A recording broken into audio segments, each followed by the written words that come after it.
టేస్టీగా ఈజీగా చిన్న చిన్న టిప్స్ ఫాలో అవుతూ చేస్తే ఎవరైనా చేసేస్తారు ఈ బెండకాయ ఫ్రై.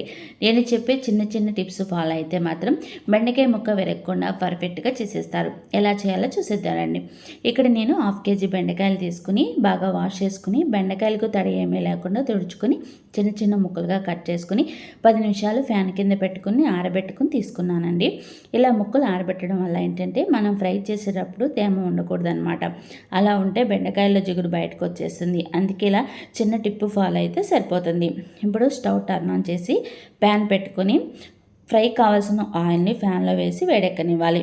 ఇప్పుడు ఇందులో 1 టేబుల్ స్పూన్ తాలింపు దినుసులు వేసుకొని చిటపటనివ్వండి.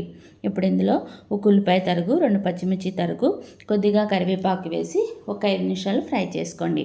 5 నిమిషాల తర్వాత మనం ముందుగా కట్ చేసి పెట్టుకున్న బెండకాయ ముక్కలను వేసుకుని ముక్కలకు ఆయిల్ బాగా పట్టేలా కింద నుంచి పైకి బాగా కలపండి.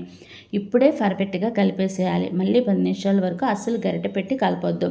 10 నిమిషాలు మగ్గిన తర్వాత ఒక్కసారి మళ్ళీ కలిపి మరో 5 నిమిషాలు అలా వదిలేసి 5 నిమిషాల తర్వాత ఒక్కసారి కలపండి.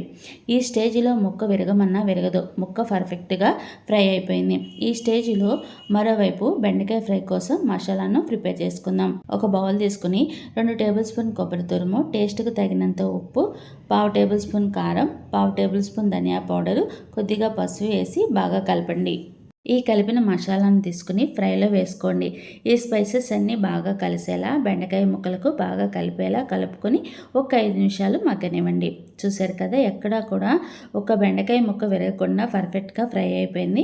బెండకాయని ఫ్రై చేసేటప్పుడు ఎక్కువగా గరిటెతో కలపకుండా జాగ్రత్తగా టిప్స్ ఫాలో అయితే మాత్రం జాగ్రత్తగా ఫ్రై చేసుకోవచ్చు. ఇలా చేస్తే టేస్ట్ కూడా చాలా బాగుంటుంది. చాలా సింపుల్గా పర్ఫెక్ట్గా ఈ బెండకాయ ఫ్రైని ఎవరైనా చేసేయచ్చు. ఈ కర్రీ అన్నంలో కానీ సాంబారు, రసం సైడ్ డిష్గా చాలా బాగుంటుంది. ఈ వీడియో కనుక మీకు నచ్చినట్లయితే నా వీడియోకి ఒక లైక్ కొట్టండి. Thanks for watching.